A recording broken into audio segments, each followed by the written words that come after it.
다른 건 없고요. 이 시간 다 함께 일어나셔서 하나님 말씀을 봉독해 올리겠습니다. 하나님 말씀 다 함께 일어나셔서 우리 읽겠습니다. 요한복음 3장 1절에서 5절의 말씀, 요한복음 3장 1절에서 5절의 말씀, 사도행전 2장 36절의 말씀 읽겠습니다. 제가 한 절, 여러분이 한 절, 사도행전은 같이 봉독하겠습니다.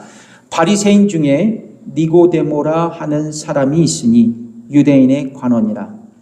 그가 밤에 예수께 와서 가로되 랍비여, 우리가 당신은 하나님께로서 오신 선생인 줄 아나이다. 하나님이 함께 하시지 아니하시면 당신의 행하시는 이 표적을 아무라도 할 수 없으니이다. 예수께서 대답하여 가라사대 진실로 진실로 내게 이르노니 사람이 거듭나지 아니하면 하나님 나라를 볼 수 없느니라. 니고데모가 가로되 사람이 늙으면 어떻게 날 수 있삼나이까? 두 번째 모태에 들어갔다가 날 수 있삼나이까? 같이 읽겠습니다. 예수께서 대답하시되 진실로 진실로 내게 이르노니 사람이 물과 성령으로 나지 아니하면 하나님 나라에 들어갈 수 없느니라. 사도행전 2장 36절 시작. 그런즉 이스라엘 온 집이 정령할지니 너희가 십자가에 못 박은 이 예수를 하나님이 주와 그리스도가 되게 하셨느니라 하니라. 앉으십시오. 오늘 본문의 말씀으로 우리가 붙들어야 할 신앙의 정체성 다섯 번째입니다. 우리는 중생의 피로와 그리스도의 주되심을 믿습니다. 한번 따라해 볼까요? 우리는 중생의 피로와 그리스도의 주되심을 믿습니다. 네. 우리 계속해서 우리 침례 교회 성도들은 어떤 신앙의 정체성을 갖고 붙들고 살아가느냐에 대한 문제를 함께 생각해 보고 있습니다. 침례 교인의 신앙의 정체성이라고 그러는데요. 오늘은 우리는 중생의 필요와 그리스도의 주되심을 믿습니다라는 제목으로 여러분과 함께 말씀을 나누겠습니다. 여러분, 기독교는요 구원의 종교입니다. 여러분 믿으십니까? 그래서 구원의 문제는 성경에서 다루고 있는 가장 핵심적인 주제입니다. 특별히 성경에 보면 구원에 관한 중요한 네 가지의 질문이 내포되어 있습니다. 성경을 읽으면 중요한 네 가지의 질문이 있다는 거예요. 첫 번째는 뭐냐면 왜 구원을 받아야 하는가? 구원의 필요성. 두 번째는 뭐냐면 어떻게 그럼 구원을 받아야 하나? 구원의 방편. 세 번째는 구원받은 이후 어떻게 살아야 하는가? 구원의 적용. 그리고 네 번째 마지막 때를 어떻게 그러면 준비하며 살아가야 하는가? 구원의 결말. 이상 네 가지의 질문은 우리가 경험하고 있는 구원의 과정이라고도 할 수 있어요. 구원의 과정. 성경학자들은 이런 구원의 과정을 소위 뭐라 그러냐면 구원의 서정이라고 명명하면서 이렇게 정의하고 있습니다. 같이 읽어볼까요? 시작. 그리스도 안에서 행해진 구원의 사역이 죄인들의 마음과 생활에 주관적으로 적용되는 과정이다라는 거죠. 그러니까 천천히 읽어보면 되게 쉬운 얘기예요. 구원의 서정은 뭐냐면 그리스도의 구원의 사역이, 예수 그리스도의 십자가의 죽음이 죄인들의 마음과 생활에 주관적으로 적용되는 과정이 바로 구원의 서정이라 할 수 있다는 것이죠. 근데 사도 바울은 이런 구원의 과정을 그의 서신에서 이렇게 서술하고 있습니다. 로마서 8장 30절 우리가 많이 읽었죠. 같이 읽어볼게요. 천천히 시작. 또 미리 정하신 그들을 또한 부르시고 부르신 그들을 또한 의롭다 하시고 의롭다 하신 그들을 또한 영화롭게 하셨느니라. 미리 정하시고 또 부르시고 부르신 그들을 의롭게 하시고 또 의롭게 하신 그들을 영화롭게 하셨다. 이런 구원의 과정을 사도 바울은 이야기했습니다. 이 말씀을 기초로 학자마다 주장하는 것이 조금씩 달라요. 구원의 과정을. 근데 저는 9가지의 과정을 여러분과 함께 이 시간 좀 소개해 드리겠습니다. 첫 번째는 많이 들으셨죠? 성부 하나님께서 구원받을 사람을 창세 전부터 선택하셨다라는 거예요. 하나님께서 구원받은 사람을 선택하셨다. 한번. 두 번째는 선택한 사람을 복음으로 부르셨다는 거예요. 복음으로 부르셨다. 여기서 주목해야 할 것은 하나님께서 우리를 부르실 때 당신의 종들에 의해 선포된 복음 전파를 통해서 우리를 부르셨다는 거예요. 말씀을 통해서 우리를 부르셨다는 것입니다. 그래서 제가 여긴 나오지 않지만 데살로니가 후서 2장 14절에 이 말씀이 있습니다. 이를 위하여 우리 복음으로 너희를 부르사 우리 주 예수 그리스도의 영광을 얻게 하려 하심이니라. 우리의 복음으로 너희를 불러서 예수 그리스도의 영광을 얻게 하겠다. 성경은 이렇게 말씀하고 있습니다. 여러분, 그래서 우리는 우리의 이웃 중에 누가 성부 하나님께 구원받을 선택된 자인지를 우리는 알 수 없어요. 그렇죠? 하나님만 아시잖아요. 그래서 여러분, 때를 얻든지 못 얻든지 누구에게나 복음을 전할 수 있어야 된다는 거예요. 그러니까 우리는 알 수 없어요. 하나님이 누가 선택했는지를 모르니까. 그러니까 뭐예요? 모든 사람에게 복음을 전할 수 있어야 된다. 근데요, 여러분, 그 중에서 복음을 듣고 복음을 거부하는 사람도 있어요. 그렇죠? 그러나 반대로 복음을 받아들인 자가 있을 겁니다. 예. 자, 세 번째는 뭐냐면 중생이에요. 오늘 주제예요. 거듭남입니다. 그러니까 하나님께서 우리에게 영적으로 새 생명을 부여해 주셨다라는 거죠. 영적으로 새 생명을 주셨다라는 것입니다. 네 번째는 뭐냐면 회심이에요. 중생한 다음 회심의 역사가 우리에게는 합니다.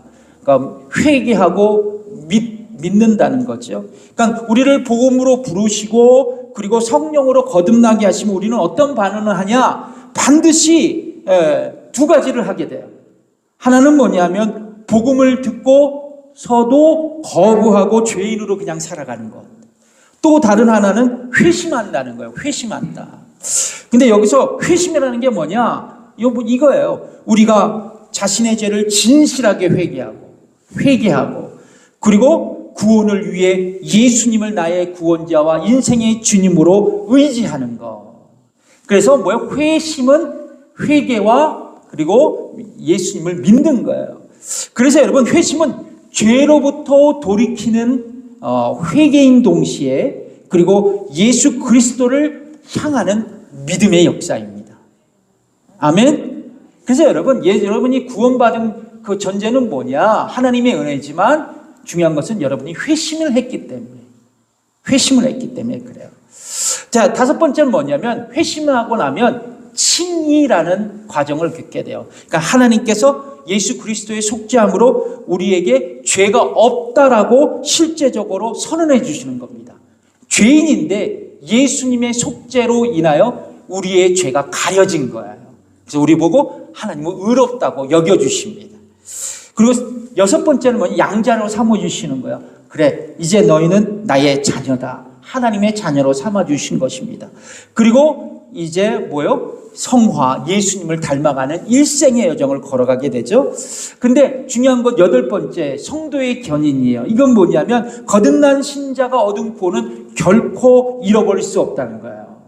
하나님이 주신 구원은 완전하다는 겁니다. 불완전한 거 아니에요. 누가 빼앗아 갔을 것도 아니라는 겁니다. 잃어버릴 수도 없다는 거예요. 그래서 이것은 우리에게 뭐를 주느냐? 구원의 확신을 줍니다. 내가 받은 구원 완전하다. 나는 구원에 확신한다. 이것을 얻을 수 있다는 거죠. 그럼 마지막 뭐냐면 영화예요. 그러니까 주께서 다시 오시는 그날 거듭난 신자들이 뭐요? 부활하겠다라는 그 약속을 믿는다는 것이죠. 이상 여러분, 구원의 과정, 구원의 서정을 9개로 이렇게 설명하는데요. 우리 침례교에서는 4개를 설명하더라고요. 뭐 다른 데서는 10개를 설명하고, 근데 저는 9개를 설명드리고 싶어요. 근데 이 9개 중 우리 침례교에서 가장 중요하게 여기는 게 뭐냐? 뭘까요? 여러분, 목사님들한테 뭘 많이 들으셨어요? 거듭남에 대해서 말씀 많이 들으셨을 거예요. 여러분 동의하십니까? 거듭남, 중생, 이 얘기를 무진장 들었을 거예요. 침례교에서는. 이 서든 베프티스트의 주제거리예요. 거듭남, 중생입니다. 왜 그러면 거듭남과 중생이 중요하냐? 구원에 있어서 출발점이 되기 때문에 그래요. 구원의 과정 중에서 출발점이 되기 때문입니다. 여러분, 우리가 고백하는 신앙 고백서 이름이 뭐죠? 예? 뭐요? 침례교인의 신앙과 메시지 2000입니다. 이건 달달달달 외워야 돼요, 우리가. 침례교인의 신앙과 메시지 2000입니다. 근데 이 고백 문서에서요, 이렇게 구원을 정의하고 있더라고요.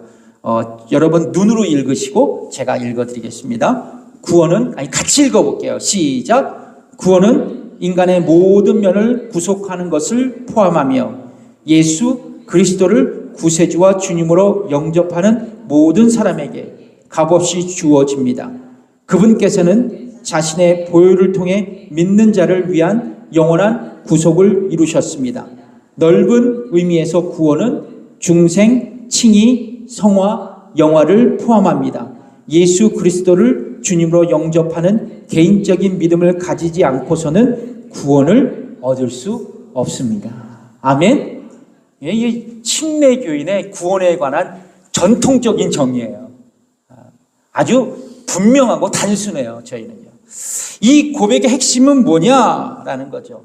뭐예요? 예수 그리스도를 믿지 않고서는 결코 구원받을 수 없다는 것을 강조하고 있는 거예요. 그러니까 구원은 오직 예수 그리스도다. 그래서 여러분, 침례교회 말하자면 구원의 교리의 기초는 뭐냐? 예수 그리스도를 개인적인 구원자 또는 주님으로 믿고 영접하는 자만이 구원을 받는다. 이것이 바로 침례교회 구원의 기초예요. 더불어서 침례교인의 신앙과 메시지 2000에서는 구원의 시작인 중생, 거듭남에 대해서 설명하고 있거든요. 한번 읽어볼까요? 우리 침례교는 어떻게 거듭남과 중생을 이해하고 있는지 한번 천천히 읽어보겠습니다. 시작. 중생 혹은 새로운 출생이란 믿는 이들이 예수 그리스도 안에서 새로운 피조물이 되게 하시는 하나님의 은혜의 역사입니다. 중생은 죄에 대한 책망을 통해 성령께서 일으키시는 마음의 변화이며, 죄인은 그런 성령님의 역사에 대하여 하나님을 향한 회개와 주 예수 그리스도에 대한 믿음으로 반응하게 됩니다. 회개와 믿음은 분리될 수 없는 은혜의 체험들입니다. 회개란 진정으로 죄에서 돌이켜 하나님께로 향하는 것입니다. 믿음이란 예수 그리스도를 영접하고 주님과 구세주 되시는 그분에게 전인격적인 헌신을 하는 것입니다. 라는 거죠. 그러니까 거듭남은 뭐냐면 내가 영적으로 다시 태어나는 것. 근데 거듭남의 결과가 뭐냐? 나에게 회개와 믿음이 반응된다는 것, 나온다는 것.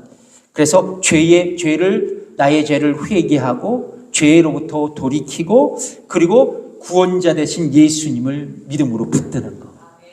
이것이 바로 중생이라는 거예요. 거듭남입니다. 그래서 여러분이 거듭나지 않으면, 영적으로 다시 말하자면 출생하지 않으면, 다시 태어나지 않으면, 거듭나지 않으면 결과적으로 내가 죄인이라는 것을 깨달을 수 없어요. 그리고 예수님이 나의 구원자와 주님으로 믿어지지가 않아요. 여러분 이해가 되십니까? 여러분들이 영적으로 거듭나야 회개도 할 수 있고 예수님을 믿을 수도 있는 거예요. 그래서 여러분 반대로 생각하면 안 돼요. 내가 죄인인 것을 회개하고 예수님을 믿으면 나는 거듭난다. 여러분 종종 그렇게 생각을 하실 때가 있죠. 예? 예전에 그렇게 생각하신 분 많아요. 내가 죄인 것을 회개하고 예수님을 믿으면 구원받는다. 그건 순서가 틀린 거예요. 순서가 틀렸어요. 내가 영적으로 다시 살아나서 하나님께서 성령께서 나를 거듭나게 하심으로 내가 죄인이라는 것을 깨닫게 하시고, 그리고 예수님을 믿게끔 하신 거예요. 그래서 여러분 이 거듭남의 은혜는 인간의 노력과 공로가 아닙니다. 인간의 능력이 아니에요. 이 거듭남은 말하자면 수동적으로 받는 거예요. 누구로부터? 성령님으로부터 말이에요. 자, 그렇다 그러면 성경에서 말씀하시는 거듭남은 무엇이고, 거듭남 이후 그리스도인들은 어떻게 살아가야 할까? 오늘 두 가지입니다. 여러분 잘 들어보세요. 우리 침례교는 어떤 신앙의 정체성을 갖고 있는가, 중생의 필요성에 대해서 우리 믿고 있는데, 첫 번째 거듭남은 무엇일까라는 것이, 오늘 본문에 보면 누가 나옵니까? 니고데모가 나옵니다. 근데 니고데모가 밤에 예수님을 찾아왔대요. 성경은 그가 바리새인이고 또 유대인의 관원이라고 설명하고 있죠.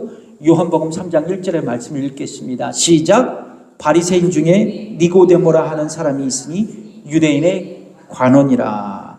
성경은 그가 바리새인이었대요. 바리새인. 예수님 당시 바리새인은요, 여러분 잘 아시지만 율법을 연구하고 더 나아가서 율법을 철저히 준수하면서 세상과 구별된 거룩한 삶을 살았던, 마치 그야말로 아주 말하자면 열정적인 종교인들이었습니다. 예수님 당시 이런 분들이 6천 명이나 됐대요. 6천 명. 그러니까 예루살렘에만 6천 명이나 살았다 그럽니다. 어마어마한 숫자죠.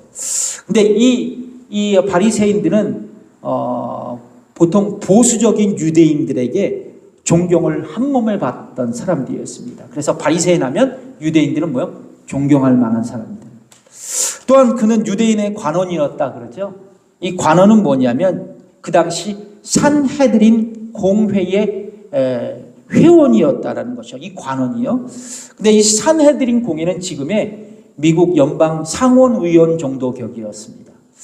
그냥 말하자면 정치적인 지도자였죠. 뿐만 아니라 그는 예수님이 말씀하신 대로 이스라엘의 선생, 율법 선생님, 랍비였습니다.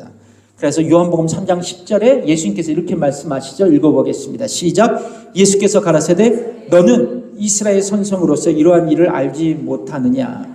그러니까 니고데모는 누구냐면 유대인들에게 종교적으로, 정치적으로, 사회적으로 존경받는 사람, 잘 나가는 엘리트 그룹이었습니다.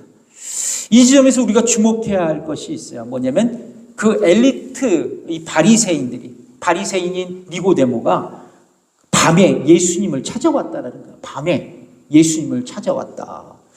여러분 상식적으로 생각해 보면 이 고귀한 신분을 가진 니고데모가 현재 논란이 되고 있는, 소위 논란이 되고 있는 예수님을 찾아온다는 것은 결코 쉬운 결정은 아니었어요. 그렇죠? 그래서 그는 유대인들의 눈을 피해서 언제 왔어요? 밤에, 야밤에 예수님께 나갈 수밖에 없었다는 합리적인 추론을 할 수 있는 거예요. 그러나 여러분 요한복음의 해석 방식을 관찰해 보면 매우 흥미로운 점을 발견할 수 있어요. 어떤 거냐? 때때로 요한복음에 등장하는 한 단어가 있으면 그 단어에 한 가지의 의미가 아니라 두 가지 이상의 의미를 부여할 수 있습니다. 그래서 성경 공부할 때 요한복음을 공부하면 되게 재밌어요. 의미가 막 여러 가지로 나오거든요. 자, 그런데 요한복음 3장 2절에 보면 그가 밤에 예수님을 찾아왔는데 이 밤이라는 것을 해석할 때 시간상 저녁으로 해석할 수도 있어요. 그래서 그가 시간상 밤에 왔다 이렇게 해석할 수도 있지만 밤을 영적으로 해석해 보면 뭐냐면 그가 어둠의 사람이었다라는 것을 우리는 해석할 수 있어요. 밤을 어둠의 사람이었다. 밤에 그가 왔다는 것은 어둠의 사람으로 의미할 수 있다는 거죠. 그러니까 오늘 본문에서 니고데모가 밤에 왔다는 것은 영적으로 해석해 보면 뭐냐, 그가 어둠의 사람이었다는 것을 함의할 수 있다는 것이죠. 그런 의미가 내포되었다는 거예요. 그런 그에게 예수님은 뭐라고 말씀하세요? 내가 거듭나야겠다고 말씀하고 있는 겁니다. 그러니까 니고데모는 종교적으로 사회적으로 존경받는 종교인이자 정치인 그리고 율법 선생님으로 살아가고 있지만 성경은 그가 어둠의 사람이고 죄인이고 영적으로 죽은 인간에 불과했다고 지금 말씀하고 있는 겁니다. 그런 그에게 주님이 뭐라고요? 내가 거듭나야 되겠다 말씀하고 있는 거예요. 여러분, 왜 우리는 거듭나야 할까요? 그것은 바로 저와 여러분 모두, 이 모든 인간이 죄인이기 때문에 그래요. 아담의 타락 이후 아담의 죄가 모든 세대, 모든 인간에게 전가되었어요. 그래서 모든 세대, 모든 인간은 다 뭐요? Everybody 죄인이 되었습니다. 죄인이 된 거예요. 그래서 인간은요, 전적으로 부패하게 되었고 선을 행하기에 전적으로 무능력하게 되었고 구원받기에 무능력한 존재가 되었고 결국 인간은 하나님과 분리되어 영적인 죽음을 맞이하게 되었다라는 것이죠. 여기서 중요한 건 영적인 죽음을 우리가 맞이하게 된 거예요. 육체적인 죽음뿐만 아니라 영적인 죽음까지도 우리에게 초래됐다는 것이죠. 그렇다면 여러분, 육체적으로 죽는 것은 맞아요. 인간의 수명이 80, 90, 100이잖아요. 그렇죠? 영적으로 죽었다는 것은 무엇을 의미하느냐라는 것이죠. 영적으로 죽었다는 것은 뭐냐면 영적인 진리를 분별할 수 없게 되었다라는 거예요. 영적으로 죽었다는 것은 영적인 진리를 분별할 수 없게 됐다. 그래서 쉬운 말로 복음을 들어도 말씀을 들어도 그냥 어리석게 보이는 거예요. 어리석게 보이는 겁니다. 그리고 거기서 구원의 진리를 발견할 수 없어요. 하나님의 은혜를 경험할 수 없습니다. 왜냐하면 여러분, 말씀을 듣고 복음을 깨달을 수 있는 것은 온전히 영적으로 분별할 수 있기 때문에 그래요. 영으로 분별할 수 있기 때문에 그렇습니다. 그래서 이게 제 말이 아니라 고린도전서 2장 14절에 이 말씀이 있더라고요. 함께 읽어보겠습니다. 시작. 육에 속한 사람은 하나님의 성령의 일을 받지 아니하나니 저희에게는 미련하게 보이며 또 깨닫지도 못하나니 이런 일은 영적으로야 분별함이니라. 그러니까 여러분, 거듭남이 없이는 여러분 내 영이 죽어 있고요. 내 영이 죽어 있으면 어떤 말씀도 귀에 들어오질 않아요. 그러니까 여러분, 하나님의 말씀이 여러분의 귀에 들어옵니까? 이해할 수 있어요? 그럼 여러분 거듭난 성도예요. 여러분 믿으십니까? 거듭나지 않으면 이걸 할 수가 없는 겁니다. 할 수가 없어요. 한 걸음 더 나아가서 예수님은요, 니고데모에게 거듭나야 할 이유에 대해서 말씀하시죠. 네가 거듭나야 되겠다고 말씀하시면서 그 이유를 말씀하시는데요. 요한복음 3장 3절에 있는 말씀을 읽겠습니다. 시작. 예수께서 대답하여 가라사대 진실로 진실로 내게 이르노니 사람이 거듭나지 않으면 하나님 나라를 볼 수 없느니라. 뭐라고 말씀하세요? 거듭나지 아니하면 하나님 나라를 볼 수 없다고 말씀합니다. 여기서 하나님 나라를 볼 수 없다는 것은 뭐냐면 하나님 나라를 경험할 수 없다는 얘기예요. 경험할 수 없다. 천국에 갈 수도 없다는 얘기입니다. 그래서 예수님은 이렇게 말씀하셔서 그 유명한 요한복음 3장 5절의 말씀을 하십니다. 같이 읽겠습니다. 시작. 예수께서 대답하시되 진실로 진실로 내게 이르노니 사람이 물과 성령으로 나지 않으면 하나님 나라에 들어갈 수 없느니라. 그러니까 여러분, 저와 여러분이 거듭나지 않으면 영적으로 죽어 있으면 복음을 들어도 내가 죄인인 것을 깨닫지 못하고 예수가 구원자가 되고 주님이 되신다는 진리를 깨달을 수 없게 되거든요. 그래서 궁극적으로 구원받지 못하고 천국에 갈 수 없는 거예요. 그런데 영적으로 죽은 우리에게 새로운 영적 생명을 부여해 주셔서 나의 마음의 문을 열어주시고 복음을 듣고 내가 죄인인 것과 그래서 예수님이 나의 구원자와 주님이라는 것을 믿게 됨으로 구원을 받아서 천국에서 영원한 삶을 살아가도록 축복하신다는 것이에요. 우리를 다시 영적으로 태어나게 하셔서 이러한 거듭남의 축복을 우리에게 주신다는 것입니다. 이게 놀라운 축복 아니겠어요? 그렇다면 여러분, 영적으로 죽은 인간은 어떻게 거듭날 수 있을까? 다른 게 아니다. 오늘 본문에 보면 예수님은 겉모습은 그럴싸하죠. 밤에 온 니고데모를 보니까 겉모습은 그럴싸해요. 그러나 영적으로 죽어있는 니고데모를 보시면서 그에게 거듭나야겠다고 말씀하시거든요. 근데 요한복음 3장 3절을 다시 읽어볼까요? 시작. 예수께서 대답하여 가라사대 진실로 진실로 내게 이르노니 사람이 거듭나지 않으면 하나님 나라를 볼 수 없느니라. 여러분, 이 지점에서 거듭난다라는 단어를 한번 주목해 보세요. 거듭난다. 헬라어로 아노덴이라는 유명한 단어예요. 아노덴이라는 단어를 쓰고 있습니다. 근데 아노덴은 두 가지 의미가 있어요. 하나는 뭐냐면 위로부터라는 뜻이 있습니다. 아노덴, 그럼 위로부터 내려온다라는 뜻이 있고요. 또 하나는 뭐냐면 다시 again이라는 뜻을 갖고 있습니다. 그러니까 뭐냐면 거듭난다는 것은 뭐냐면 위로부터 태어난다라는 뜻이에요. 위로부터 영적으로 태어난다라는 뜻입니다. 그리고 다시라는 뜻이 있죠. 그래서 합치면 예수님은 영적으로 죽어있는 니고데모에 거듭나야 되겠다고 말씀하는 것은 뭐냐면 네가 영적으로 다시 태어나야 되겠다라고 말씀하신 겁니다. 자, 근데 이 두 번 태어나야 된다, 거듭나야 되겠다 이 말을요 듣고 이 바리새인 니고데모는 이해를 할 수가 없었어요. 어떻게 사람이 엄마 뱃속에서 두 번 태어나야 되나 이것을 생각했거든요. 근데 이 예수님 당시 왜 그렇게 생각했냐면 예수님 당시 바리새인들이 갖고 있었던 세계관을 여러분 이해하셔야 돼요. 예수님 당시 바리새인은요 모든 유대인들이 마지막 날에 부활한다는 것을 믿고 있었어요. 그러니까 바리새인들은 부활을 믿고 있었던 사람들이었습니다. 근데 사두개인들은 부활이 없다라고 생각하는 사람들이었어요. 근데 부활해서 하나님 나라 천국으로 갈 수 있다고 믿고 있었습니다. 어떻게? 율법을 지키고 선을 행하고 세상과 구별된 종교적인 삶을 성실히 살아간다면 천국에 갈 것이라고 굳게 믿고 있었어요. 바리새인들은. 자, 그러나 예수님께서 니고데모에게 말씀한 것이 무엇이에요? 거듭나야 되겠다고 말씀합니다. 거듭나야 되겠다. 도무지 니고데모는 자신의 종교적 신념으로 예수님의 말씀을 이해할 수 없었어요. 왜냐하면 그가 영적으로 죽어 있었기 때문에 그래요. 영적인 말씀을 깨달을 수 없었기 때문입니다. 그래서 그가 거듭나야 되겠다 한다는 예수님의 말씀을 인간이 육체적으로 두 번 태어나야 된다는 것으로 오해하고 말았어요. 방금 전에도 말씀드렸잖아요. 그게 요한복음 3장 4절에 기록되어 있습니다. 읽어볼게요. 시작. 니고데모가 가로되 사람이 늙으면 어떻게 날 수 있삼나이까? 두 번째 모태에 들어갔다가 날 수 있삼나이까? 그때 예수님은 니고데모에게 이렇게 말씀합니다. 3장 5절 다시 한번 읽어볼게요. 시작. 예수께서 대답하시되 진실로 진실로 내게 이르노니 사람이 물과 성령으로 나지 아니하면 하나님 나라에 들어갈 수 없느니라.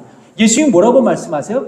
물과 성령으로 나지 아니하면 하나님 나라에 들어갈 수 없다고 말씀합니다. 천국에 갈 수 없다고 말씀하세요. 그러면 여기서 물과 성령으로 거듭난다는 것은 무엇이냐? 다양한 해석이 있어요. 근데 대부분의 복음주의 성경학자들은 뭐라고 해석하냐면 성령으로 거듭난다라고 해석하고 있습니다.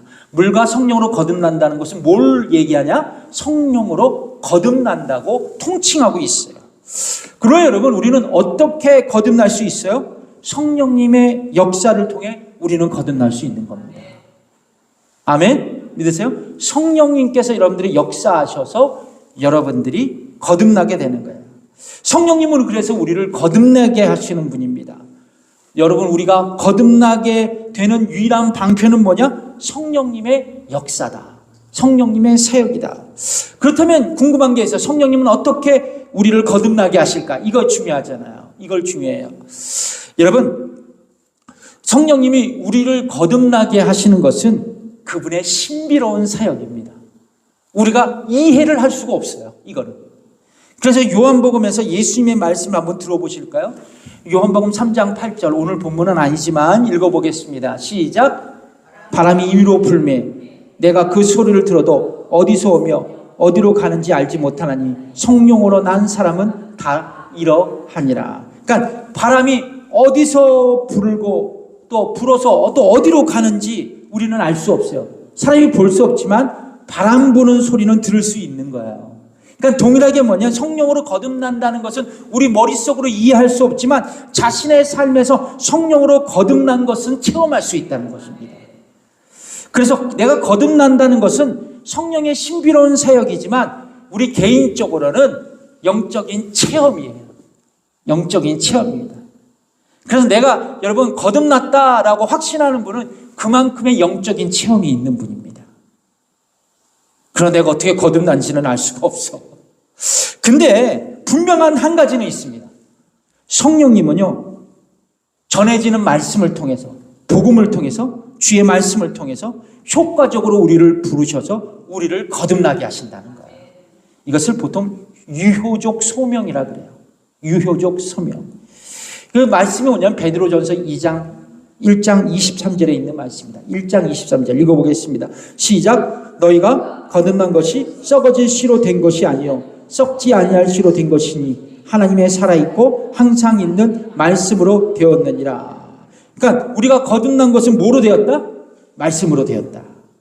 근데 야고보서 1장 18절에 또 이 말씀이 있습니다. 같이 읽어볼게요. 시작. 그가 그 조물주 중에 우리로 한 첫 열매가 되게 하시려고 자기의 뜻을 쫓아 진리의 말씀으로 우리를 낳으셨다. 진리의 말씀으로 뭐를 했다? 우리를 낳으셨다. 그러니까 말씀으로 우리를 낳고 말씀으로 우리를 거듭나게 하셨다. 누가? 성령님께서. 그러면 여러분, 우리가 거듭난 것은 성령님의 신비로운 사역이지만 구체적으로 하나님의 복음을 통해 말씀을 통해 성령님께서 우리의 마음을 활짝 열게 하셔서 그 말씀을 통해 우리에게 새 생명을 주셨다라는 거예요. 새 생명을 주셨다라는 것입니다. 그래서 여러분, 우리가 거듭난 것은요, 성령님께서 우리의 마음을 활짝 열어주시고 새 생명을 부어주셔서 거기다가 약을 쳐주십니다. 신약과 구약을 쳐주시는 거예요. 성경 말씀을 들려주시는 겁니다. 그 말씀을 탁 듣고 내가 거듭나는 거예요. 내가 거듭나는 겁니다.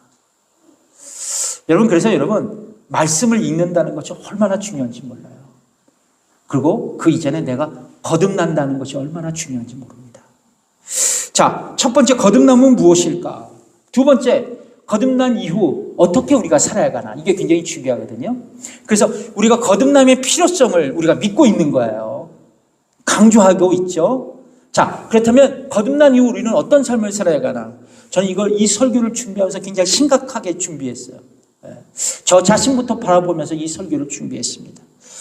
여러분, 우리가 거듭나면 설교 서두에도 말씀드렸지만 따라오는 두 가지의 변화가 있는 거예요. 어떤 변화는? 영적인 변화가 있어요. 거듭나면 영적인 변화가 따라오고 두 번째, 삶의 변화가 따라옵니다. 이것을 회심이라고 얘기했죠. 그러니까 우리가 회개와 믿음으로 반응한다는 것입니다. 거듭난 이후 회개와 믿음으로 반응한다는 거예요. 그러니까 진실로 거듭난 사람은 뭐가 있냐? 결국 자신의 죄를 진실하게 회개하는 거예요. 그리고 내가 죄인인 것을 깨닫고 구원을 위해 예수 그리스도를 믿고 의지하게 됩니다. 회개와 믿음이 동반되는 거예요. 자, 이 지점에서 아주 중요한 영적인 원리가 있어요. 여러분 잘 들어보세요. 우리가 거듭나서 내가 죄인인 것을 회개하고 예수님을 나의 구원자와 동시에 나의 인생의 주님으로 믿습니다. 여러분 믿으십니까? 오늘 본문의 말씀 사도행전 2장 36절의 말씀을 읽어볼까요? 시작. 그런즉 이스라엘 온 집이 정령할지니 너희가 십자가에 못 박은 이 예수를 하나님이 주와 그리스도가 되게 하셨느니라. 하나님이 예수를 어떻게 하셨다고? 주님과 그리스도가 되게 하셨다. 하나님이 예수님을 주와 그리스도가 되게 하셨다라는 거예요. 자, 그런데 여기에 커다란 함정이 있어요. 함정이 있습니다. 예수님을 나의 그리스도, 즉 나의 구원자로 믿을 뿐 나의 주님으로 섬기지 못하고 있다는 거예요. 그러니까 우리의 신앙 고백중에 예수님은 나의 구원자입니다, 나의 주님이신다고 고백하지만 실제적으로 구원자로는 믿지만 나의 주님으로는 섬기지 못한다는 거예요. 복음을 통해 주어진 거듭남의 은혜로 죄를 회개하고 예수님을 구원자로 주님으로 믿고 영원한 생명을 얻었어요. 이것은 놀라운 하나님의 은혜입니다. 그러나 예수님을 나의 주님으로 고백해 놓고는 그분께 순종하지 않는다는 거예요. 여기서 아이러니하지 않습니까? 이 시대 모든 그리스도인의 문제이고 저와 여러분의 문제이기도 해요. 성경에 보면 예수 그리스도가 구원자가 되신다는 것은 많아요. 또 동시에 예수 그리스도가 주되심이라는 것을, 주인 되신이라는 것을 여러 곳에서 선포하고 있거든요. 특별히 예수 그리스도가 만물의 창조자이시고 모든 피조물의 주인이라는 것을 성경은 말씀하고 있습니다. 그 말씀이 골로새서 1장 15절에서 17절에 있는 말씀에 있습니다. 천천히 읽어볼까요? 시작. 그는 보이지 아니하시는 하나님의 형상이요 모든 창조물보다 먼저 나신 자니 만물이 그에게 창조되되 하늘과 땅에서 보이는 것들과 보이지 않는 것들과 혹은 보좌들이나 주관자들이나 정사들이나 권세들이나 만물이 다 그로 말미암고 그를 위하여 창조되었고 또한 그가 만물보다 먼저 계시고 만물이 그 안에 함께 섰느니라. 그러니까 요약해보면 뭐냐면 보이는 것들, 보이지 않는 것들이 다 예수 그리스도에 의해 창조되었다고 말씀합니다. 근데 더 나아가서 뭐냐면 만물이 그 안에 함께 서 있다고 말씀해요. 이 얘기는 뭐냐면 예수 그리스도로 의해서 예수님의 손에 의해서 세상 만물이 유지되고 있다는 것입니다. 그러니까 섭리하신다는 거예요. 우주 만물을 유지될 수 있도록 붙들고 계신다는 것이죠.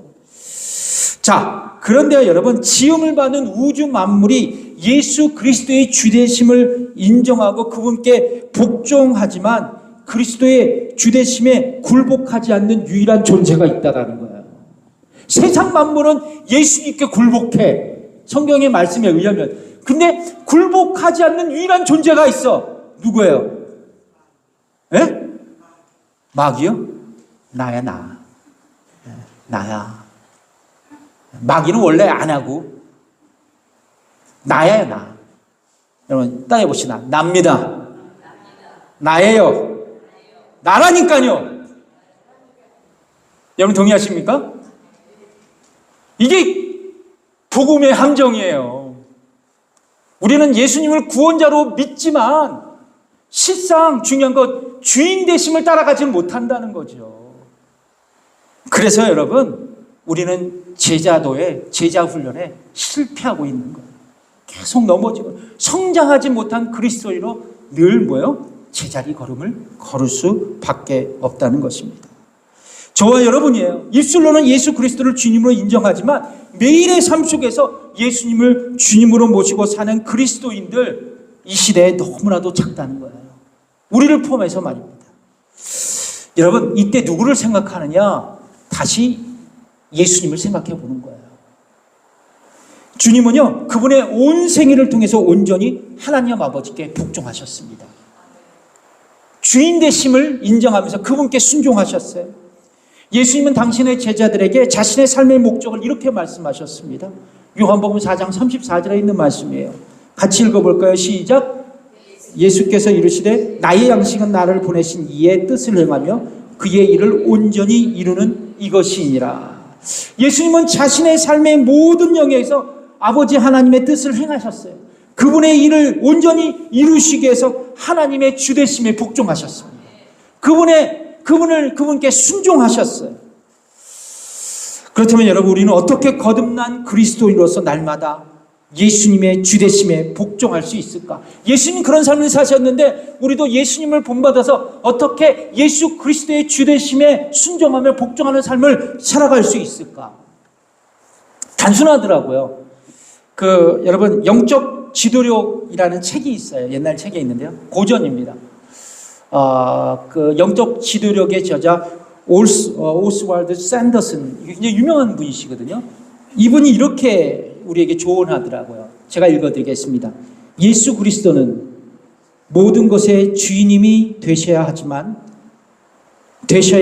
하기에 예수의 주되심을 인정하는 일에는 뚜렷한 명확한 의지적인 활동이 따라와야 합니다. 다시 말씀드릴게요. 예수의 주되심을 인정하는 일에는 뚜렷하고 명확한 의지적인 활동이 따라와야 합니다. 신부는 결혼식에서 예라고 서약함으로써 사랑으로 남편을 자기 인생의 왕자에 모시게 됩니다. 그 후 계속 결혼 생활을 하면서 신부는 자신이 결혼식에 했던 서약을 의지적으로 하나하나 실생활에 실천합니다. 이와 같이 예수 그리스도를 나의 왕자에 모시는 일도 의지적인 행위의 결과라고도 할 수 있습니다. 왜냐하면 그리스도를 왕자에 모시는 이 결단은 자동적으로 자신을 왕자에서 물러나게 하기 때문입니다. 여러분, 우리의 모든 영역에서 예수님의 주되심에 복종하기 위해서는 자신의 삶의 왕자에서 자신은 내려앉고 대신 그 자리에 예수 그리스도를 모셔야 되는데 어떻게 모셔야 되냐? 결단해야 된다는 거예요.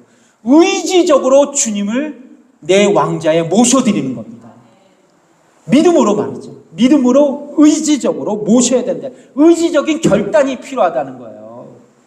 그러니까 내가 여러분 주님을 나의 인생의 주님으로 고백했다면 의지적인 결단으로 뭐요? 내가 그분께 순종하는 겁니다. 순종하는 거예요. 결단이 없으면 아무것도 할 수 없어요. 그런데 여러분 기억하세요.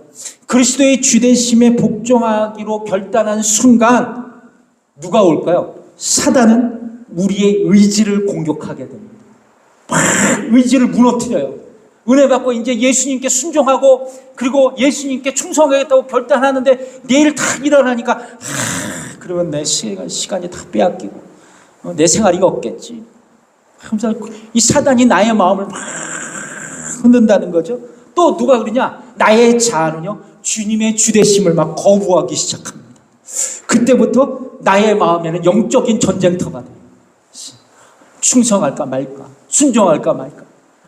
아주 그냥 창조적인 갈등을 막 싸움터가 나의 영혼의 싸움터가 생겨야 된다는 것이죠. 중요한 것은 이거예요. 그럼에도 불구하고 우리는 믿음으로 결단해야 된다. 싸움터에서 믿음으로 결단해야 된다는 거예요. 의지적으로 결심해야 된다는 거예요. 이분 오스왈드 샌더슨 이분의 말이 난 정답이라고 생각해요. 그래서 여러분 내가 왜 예수님을 구원자로만 믿고 주님으로 순종하지 않냐? 믿음의 문제지만 우리 결단의 문제이기도 해요. 성도 여러분, 예수님은요 갈보리 십자가 위에서 우리의 죄를 위하여 죽으셨어요. 그리고 우리의 죄를 속죄해 주셨습니다. 그러니까 결과적으로 뭐냐면 우리를 예수님의 피로 사셨기 때문에 예수님은 우리에 대한 모든 소유권을 주권을 갖고 계시는 분이에요. 우리 생명을 살리셨기 때문에. 그래서 우리는 예수님의 것이에요. 예수님의 자리가 된 것입니다. 그래서 예수님을 위해 살아가야 돼요. 이것이 바로 우리가 예수님의 주되심에 복종하며 살아가야 할 중요한 이유이기도 합니다. 그러면 여러분 거듭난 그리스도의 삶의 목표는 뭐냐? 더 이상 자신을 위해 살지 않고 이제는 자신을 대신하여 십자가 위에서 죽으셨다가 무덤에서 부활하신 예수님을 위해 살아가는 거예요. 그래서 여러분 그 유명한 고린도 후서 5장 17절 그 이전의 말씀이 더 중요한 말씀이에요. 어떤 말씀이냐? 고린도 후서 5장 15절에 있는 말씀이 더 중요한 말씀이에요. 어떤 말씀이냐? 읽어보겠습니다. 시작. 저가 모든 사람을 대신하여 죽으심은 산자로 하여금 다시는 저희 자신을 위하여 살지 않고 오직 저희를 대신하여 죽었다가 다시 산자를 위하여 살게 하려 함이니라. 아멘. 거듭난 성도들은 이제 누구를 위해 살아가야 된다고요? 나를 위해 십자가에 돌아가시고 나를 위해 부활하신 예수 그리스도를 위해 살아가는 삶. 이것이 바로 옳은 신앙의 모습이고 우리 침례 교인이 가져야 할 신앙의 정체성이에요. 기도하겠습니다.